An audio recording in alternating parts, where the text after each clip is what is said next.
Good morning. Good morning.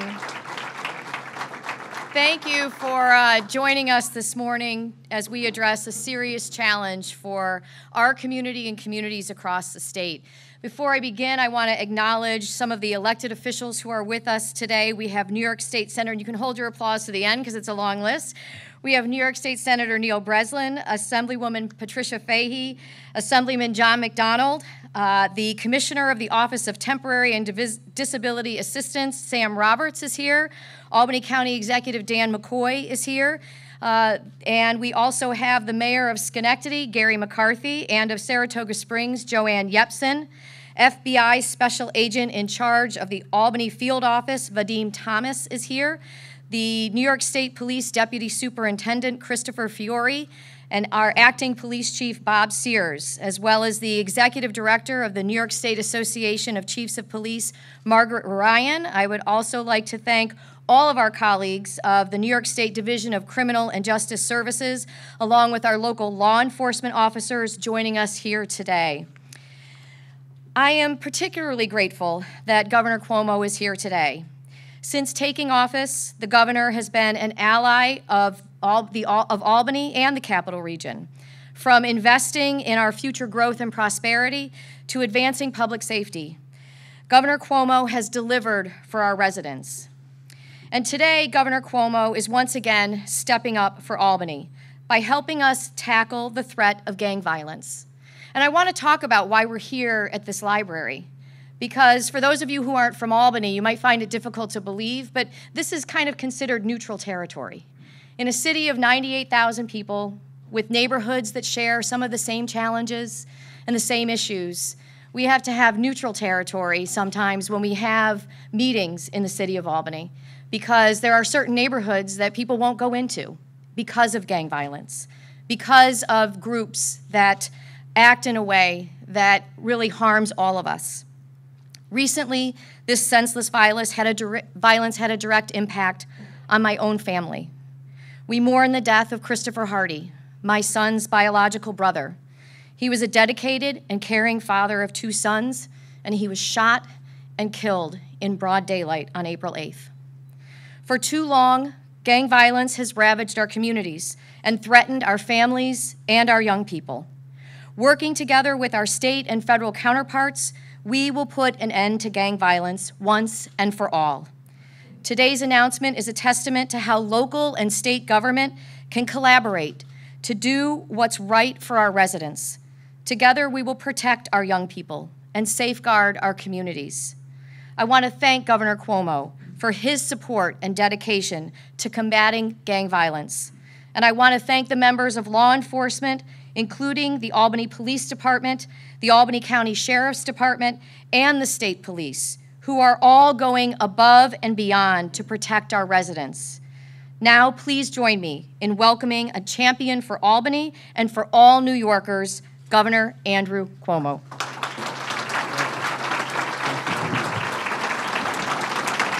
Thank you. Thank you very much. Thank you very much. First to Mayor Sheehan. Let's give her a big round of applause. She's doing a great, great job.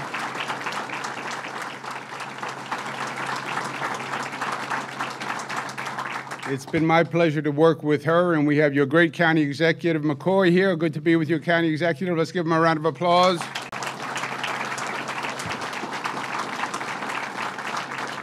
And my colleagues from the Senate and the Assembly who actually enacted the plan that we're going to be discussing today, so the kudos go to them. Senator Breslin, Assemblyman McDonald, and Assemblywoman Fahey. Let's give them a round of applause.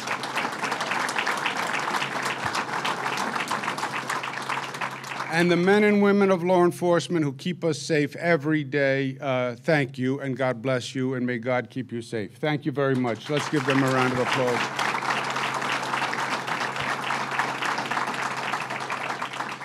It's a pleasure to be in Albany. You know, for me, there are 2 Albanys. There's the Albany Capitol, and working in that building, and then there's the city of Albany.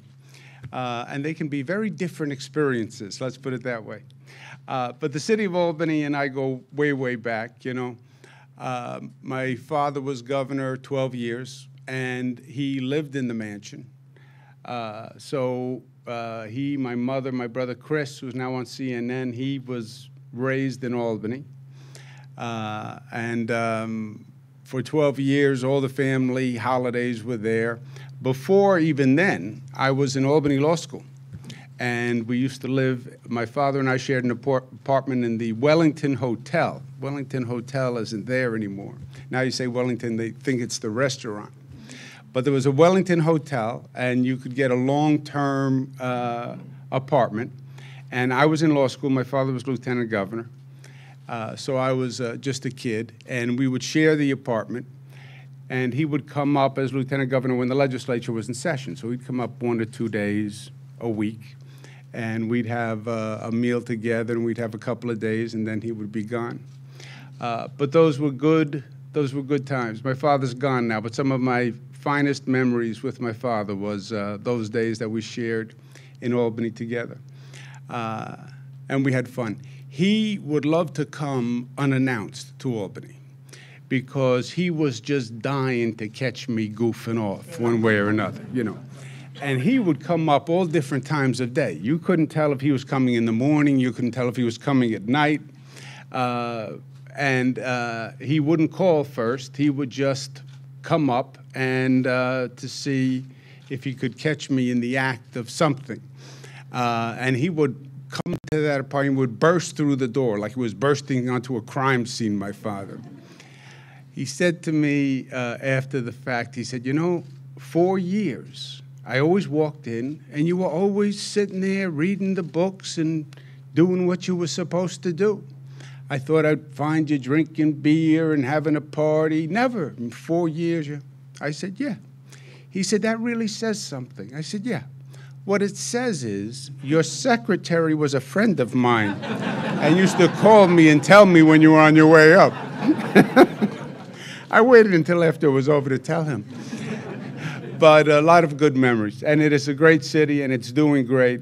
And a lot of what we did in this year's state budget is actually going to help the city and the entire capital region. And it was a great budget. It was probably the most difficult budget to birth, but it was probably the most beautiful baby that we've birthed. The budget does a lot of good work in it. Highest amount of education aid in history. Free SUNY college for $125,000, so the middle class get real relief, middle class tax cut. We're going to really go to work on property taxes to try to get that down. Highest tax in the state of New York is the property tax. About 3 times what you pay to the state in income tax, you pay in property tax. So if you want to make a difference, you're going to have to make a difference in property taxes. So the budget did a lot of good work. But what we're here to talk about today is in many ways the most important function and role for government, which is public safety. Job one is keep people safe, right? You don't get to anything else if you don't keep people safe. You don't get to education. You don't get to any other issue if you don't keep people safe. And we are battling a twin scourge. We have a heroin opioid rampage through this state and through this nation that is frightening in its growth, that is exponential year to year. And not just New York, it's all across the nation. But it's in New York, it's all across the state. It's not an urban problem, it's not a suburban or rural problem, it's all across the state. You know, in the old days, when you say heroin to somebody old like me, they think it's an urban, hardcore drug user. That's not what this is. These are younger people, more suburban, more rural than urban. So that is a major crisis and something the legislature addressed this year. And second, we have the ongoing problem of gangs and gun violence. And in many places in the state, those two issues are coming together because one of the main trades for gangs is narcotics and the drug industry. And you have this explosion of opioids, so it's a dangerous combination.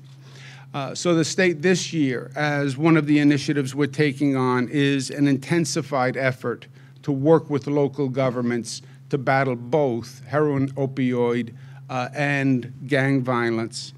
And that's what we're here to talk about today. The state has already been doing a lot in this area. There's already been a great partnership between the state police and local police and the FBI. We have a crime analysis center that's done a lot of work, but we want to take it to the next level. And there are a few new initiatives that we are announcing as part of what we call the Anti-Gang High Intensity Initiative. First, there's a program called GIVE that has worked very well, is the acronym, Gun-Involved Violence Elimination.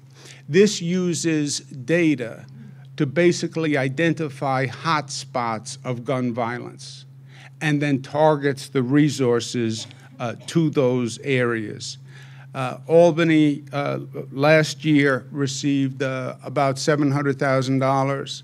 We're going to increase that this year to $840,000 because we think it's a program that's working and it's working well, and we want to invest in that. There's an initiative called SNUG, which says before the bullet comes out of the gun, let's find a way to intervene, right? Once the shooting happens, it's too late. And you can have community-based solutions where people understand the controversy is developing. Mayor spoke about neutral ground. You can get intelligence information as to what's going to happen and intervene and get there first. That's called the SNUG programs, which is guns backwards, actually. And the state is going to grant the partnership $350,000 for those community-based solutions. We have a comprehensive opioid heroin reduction plan, and Albany City and County, and this partnership will have $7 million to invest in that regard. And finally, we'll be adding more state police, adding more state police to the FBI task force that is working with local law enforcement. And we're going to add 10 more uniformed state police to patrol the most intense activity area. We will also be providing state police equipment, electronic surveillance equipment, aviation equipment, et cetera, to fight this war. And that's what it is. You know, gang violence is nothing new. It's gotten worse, but it's nothing new. And it's now coupled with a really insidious product in these new opioids. But what has always been most appalling about the gangs is they prey on the weakest. They prey on the weakest, not just in New York. I worked in Washington. I was the HUD secretary in charge of public housing all across the nation. It's always the poor. It's always the poorest community. It's always public housing. That's where the gangs are most active because they prey on the weakest, and they prey on those that can least afford it. And there's no glamour here, and there's no mystery. These are just common thugs. That's all they are. They are bullies, and they are thugs, and they have to be rooted out and brought to justice, period. And that's what this initiative is going to do with an intensity that we've never done it before, especially in the areas that are affected most and the people who are affected most. The state police that will be added to this detail are going to be in full view. They're going to be visible. I want people to know there are police, and we do take their protection seriously. And the state police are going to be on site, and I believe that's going to bring confidence to people. So the same partnership, more resources, more intensity, and we're going to make a difference. I trust the task force. I trust the ability of the men and women of law enforcement. They've proven their ability, and providing additional resources is only going to make a more positive solution. So it's my pleasure to be here. And to the men and women of law enforcement, thank you for what you do. It's our pleasure and honor to give you the resources to do it. Be safe, and let's make Albany safe for all people. Thank you.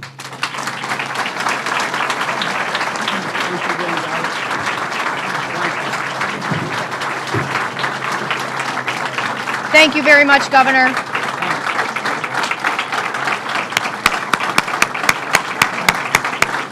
Thank you all for coming, and we very much appreciate this. I can tell you, as the mayor of Albany, give and snug work. We are working them hard. You would be proud of what happens with that investment that the state is making. So thank you for your announcement today and for all of your support. Thank you, Donna.